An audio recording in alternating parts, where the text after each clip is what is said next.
Hey viewers, welcome back to our channel.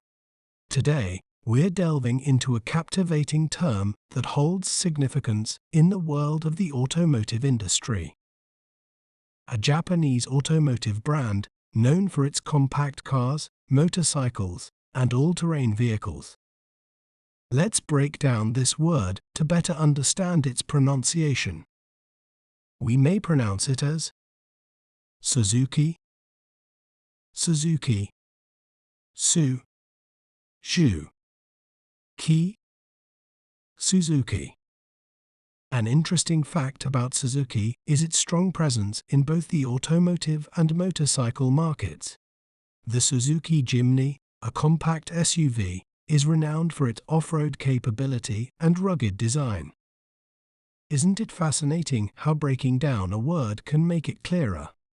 If you enjoyed learning about Suzuki, be sure to subscribe to our channel for more educational content. Thanks for watching.